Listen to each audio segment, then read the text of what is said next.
2026 সালে ক্যানিং পূর্ব বিধানসভায় হাড্ডাহাড্ডি লড়াই হতে চলেছে। ক্যানিং পূর্ব বিধানসভার মোট জনসংখ্যা এখানে মুসলমান 55% বসবাস করে, হিন্দু 28% বসবাস করে। চ্যানেলটি সাবস্ক্রাইব এবং লাইক করে রাখবেন। 1977 সাল থেকে 2021 সাল পর্যন্ত ক্যানিং পূর্ব বিধানসভাটি কোন দল কতবার জয়লাভ করে? টিএমসি এখানে 2বার জয়লাভ করে, সিপিএম এখানে 8বার জয়লাভ করে। অর্থাৎ সিপিএম এর রাজ্জাক মোল্লা একসময় একটা শক্তিশালী সংগঠন ছিল। চ্যানেলটি সাবস্ক্রাইব এবং লাইক করে রাখবেন। ক্যানিংপুর পূর্ব বিধানসভাটি জয়নগর লোকসভার অন্তর্গত। 2024 সালের লোকসভা নির্বাচনে জয়নগরে এই বিধানসভায় কোন দল কত শতাংশ ভোট পায়? জয়নগর লোকসভায় 2024 সালে এই কেন্দ্রে, এই ক্যানিং পূর্বে বিধানসভা কেন্দ্রে এখানে বিজেপি অশোক খান্ডারি ভোট পান 18,345 ভোট।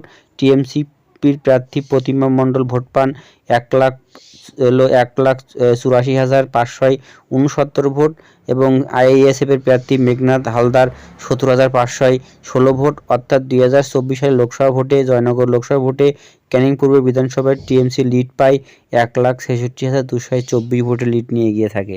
2021 সালে বিধানসভা নির্বাচনে এই কেন্দ্র থেকে টিএমসি ভোট পায় শকত মোল্লা 1,22,301 ভোট, 52% ভোট পায়। আইএসএফ এর প্রার্থী ভোট পায় 69,294 ভোট, 29%, 27% ভোট পায় এবং বিজেপি প্রার্থী পায় 34,503 ভোট।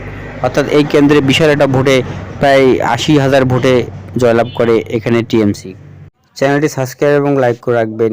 ক্যানিং পূর্ব বিধানসভাটি লোকসভা এবং বিধানসভা বিগত সালে কোন দল কত শতাংশ ভোট পায়?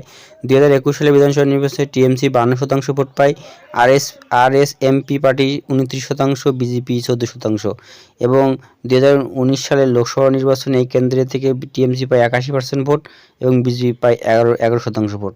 2016 সালের বিধানসভা নির্বাচনে এই কেন্দ্রে টিএমসি পায় 59% ভোট, বিজেপি পায় 6% ভোট, সিপিএম পায় 31% ভোট।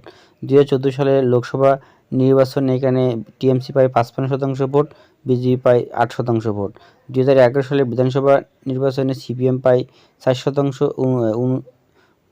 54% ভোট। 2009 সালের লোকসভা নির্বাচনে এই কেন্দ্রে হাড্ডাহাড্ডি লড়াই হয়। চ্যানেলটি ভালো লাগলে সাবস্ক্রাইব এবং লাইক করে রাখবেন। ধন্যবাদ।